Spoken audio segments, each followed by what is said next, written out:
Hello everybody and welcome to Independent Art Storytime. We're currently reading The Box of Delights by John Masefield and we're about to start chapter 6. For a quick recap, the Joneses and Kay are on their way to the Bishop's Palace to enjoy a performance by the Punch and Judy man, but Kay is concerned that something has happened to Cole Hawlings, the Punch and Judy man, and he wants to check that he's okay. Meanwhile, Mariah has potentially been kidnapped by some very dubious looking clergymen. So today we're going to enjoy part 1 of chapter 6 of The Box of Delights. "Please," Kay said to the bishop, "can I talk to the Punch and Judy man?" "I'm afraid not," the bishop said. "He asked especially that the children should not come to him either before or after the performance. He's giving 2 performances. He is an old man and he is suffering rather from his throat and doesn't want to talk, in addition to having the strain of the 2 performances. "But it is Cole Hawlings, isn't it?" Kay asked. "The old man who was at Sea King's last night?" "Oh yes," the bishop said. "It's Cole Hawlings." "Well, could you tell him from me," Kay said, "that I am so very glad that everything is all right?" "Certainly I will tell him that," the bishop said. In spite of the bishop's words, Kay hoped very much to talk to Cole Hawlings. Presently they were all taken to the room in which the performance was to be given. Kay thought, "Now I'll be able to speak to him." But in this he was disappointed. The room was a long room, and once the guest room of the pilgrims, and at the end of it there was a stage covered with a curtain. Kay realised that the performance would take place on the other side of the curtain, and that there would probably be no chance whatever for him to speak to old Cole. The bishop made a little speech and welcomed them all. Then the curtain was partly drawn aside. On stage was the theatre for Punch and Judy. It seemed to be exactly the theatre that Cole had used, and the Toby dog was an Irish terrier, but at the end of the play, when Kay called, "Barney! Barney!" the dog did not answer to his name. Kay wondered several times during the performance whether the performance voice was quite that of Cole. He couldn't be sure. After all, the shrill of one Mr. Punch is much like another. "And now," the bishop said, "Mr. Hawlings will give you his much older version of the Punch and Judy play, which his grandfather used to play upon the roads." It was a very interesting performance, and the children hugely enjoyed it, but not so much as they'd enjoyed those magical tricks which he'd played at Sea King's. Presently the curtain fell, and that was the end of Kay's hopes of speaking to the old man, for the bishop at once said, "And now, everybody, I want you to move into the next room there behind you to dance around our Christmas tree and receive the gifts allotted to you." The door opened behind the company, and beyond the room in which they had seen the show was another room, also part of the hostel. Pilgrims had come to that place in their hundreds in the Middle Ages, for the cathedral then had held the shrine of the great Corsaric Saxon king and martyr, who had worked such famous miracles in the cure of leprosy and broken hearts. In the midst of this room was the biggest, most glorious Christmas tree that had ever been seen in Tatchester. It stood in a monstrous half-barrel full of what looked like real snow, stuck about with holly and mistletoe. Its bigger boughs were decked with the glittering coloured glass globes which Kay so much admired, and the lesser boughs were lit with countless coloured electric lights like tropical fruits. Ever so much better, Kay thought, than those coloured candles which drip wax everywhere and are so often set fire to the tree and to the presents. At the top of this great green fir tree was a globe of red light set about with fiery white rays for the Christmas star. The boughs were laden with the most exquisite gifts. For the little ones there were whistles, drums, tops of different kinds, whips, trumpets, swords, pop guns, pistols that fired caps, and others which fired corks. There were also many dolls and teddy bears. For the older boys there were railways with signals and switches and passenger trains and goods trains, some of which went by steam and others by clockwork. There were goods yards with real little goods, little boxes, bales and sacks, real cranes by which the goods could be lifted, and pumps by which engines could get water. There were aeroplanes which you could wind up so they would fly about the room. There were others which made you fly by pulling a trigger. There were farmyards with cocks and hens which really pecked, and cows which waggled their heads. There were zoos of all kinds of animals, and aquariums with all sorts of fish in real water which could not splash out. Then there were all sorts of mechanical toys, of men boxing or wrestling or sawing wood or beating on anvils, and when you wound these up they would box or wrestle or saw or hammer for 3 or 4 minutes. Then there were squirts of all kinds, and boxes of soldiers with cavalry and cannons, boxes of bricks and of Meccano, and all sorts of adventure books and fairy books. And then for the girls there were needle boxes with silver thimbles and cases of needles. There were acting sets with costumes of different colours so they could be dressed up and act charades. For each girl there was necklaces, bangles and brooches, and each brooch had the girl's name done in brilliants. There were also boxes of chocolates and candied fruits and great glass bottles of barley sugar, raspberry drops, peppermint drops and acid drops. And then for both girls and boys there were toy boats, some with sails, some with clockwork engines, some with steam engines that would make real steam with methylated spirit furnaces. And hanging from the bows here and there were white and scarlet stockings, all bulging with chocolate creams done up in silver paper. Around this marvellous tree were wonderful crackers 18 inches long. The bishop made all the children stand in a double rank around the tree, each with one end of a cracker in each hand. The music struck up a tune and they danced in the double rank 3 times round the Christmas tree. Then the bishop gave word and they pulled their crackers, which went off with a bang together, like cannons. And then, inside the crackers, there were the most lovely decorations, real little tiny coats of coloured paper that you could put on, and the most splendid hats and necklets like real gold. Then the bishop's sister and her friends each gave each child 2 presents.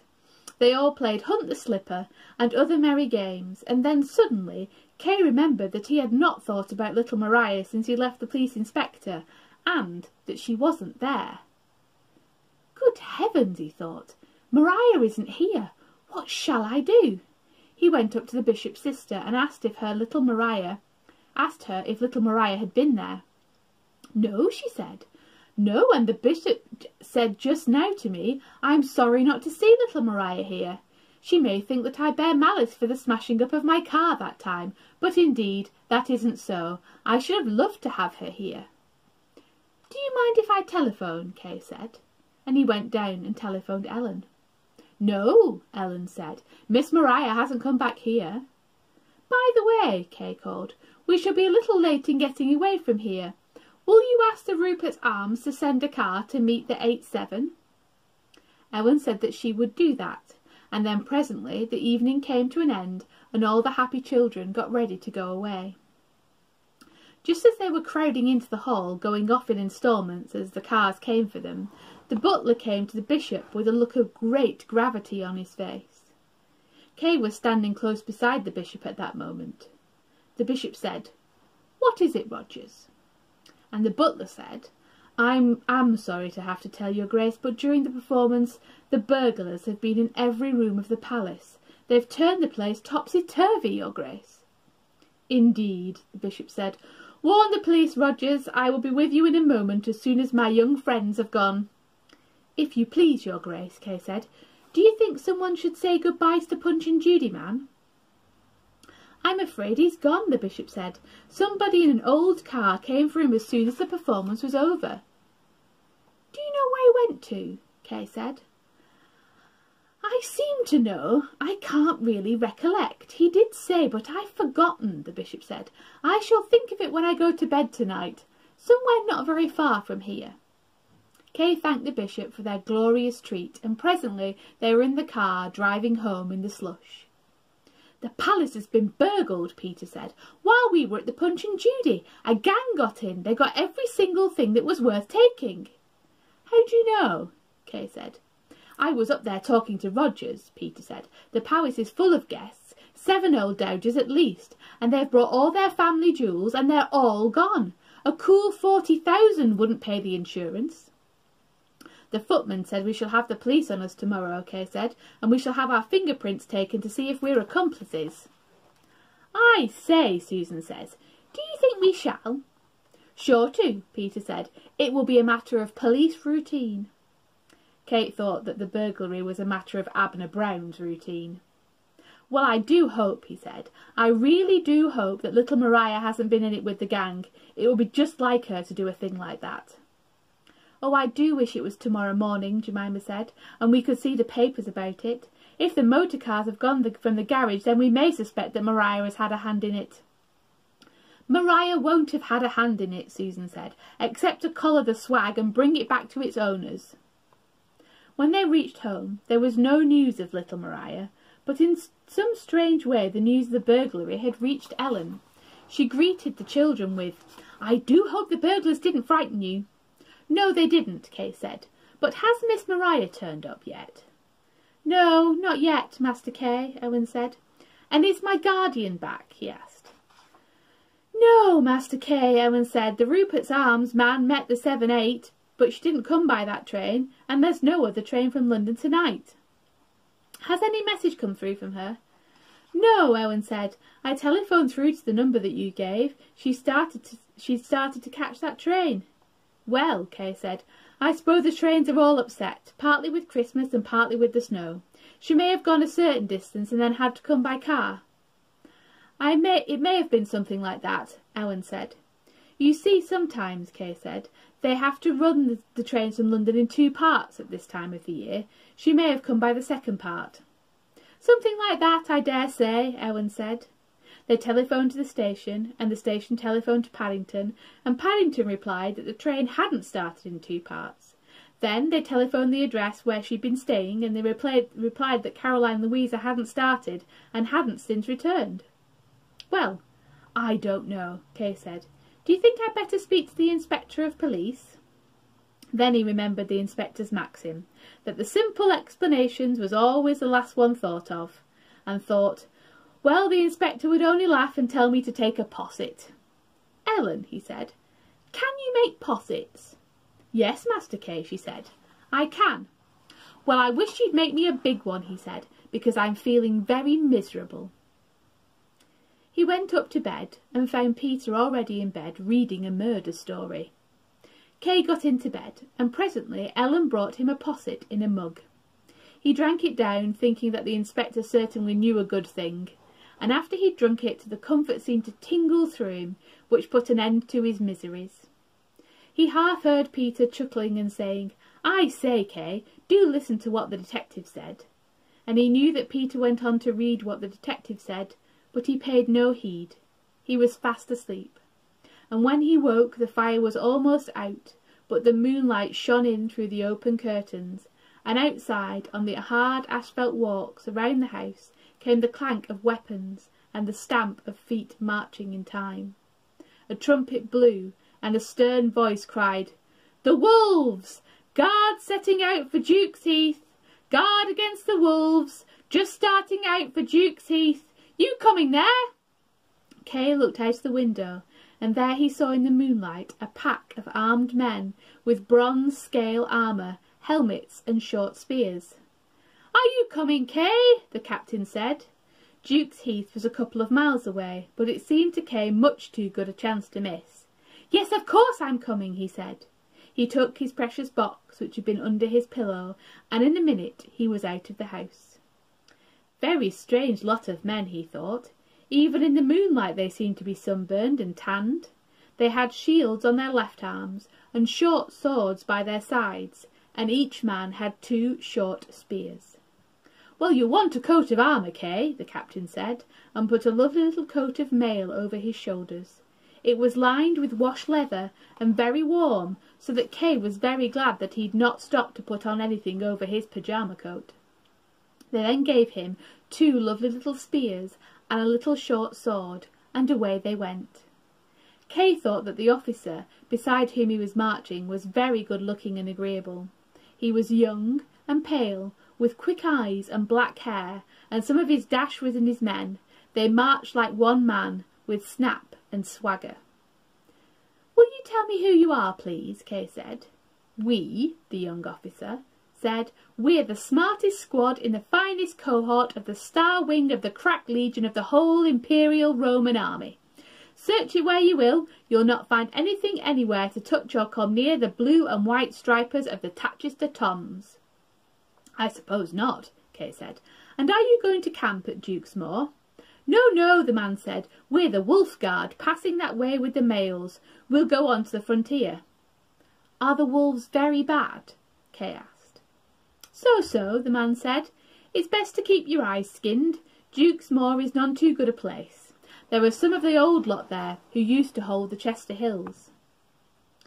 "There's a Roman camp at Chester Hills," Kay said. "There had need to be," the officer said. "Were you ever fighting there, please?" Kay asked. "You'd call it so," he said. "A bad place and bad people. Men disappeared, century after century, and we were never seen again. You see, it's limestone country, all honeycombed with caves, and these wolves, as we call them, were all underground. It cost us a lot of men to get them out of it. They marched so swiftly that very soon they were out of the town in the open fields, with Duke's Moor already black to their right front." "You're looking for a friend," the officer said. "Well, here's the bridge over the brook. There's a dingle to the right where you could shelter in case the rain should come on again, and if I were you, I'd wait here for your friend. Don't cross the brook. Some of the wolves may be out on the other side, and they're none too good." "You mean men wolves?" Kay said. "See now," the officer said, "that flat bit near the brook. When we were operating here, we were camped out on that bit of slope behind us, and had double sentries out, visited every half hour.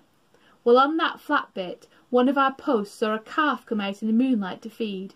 Just one of those wild white calves that you see.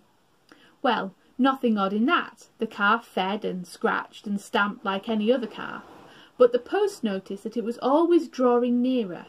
At last, one of the men in the post didn't like the look of it, so he flung a stone and called, 'Get out of that!'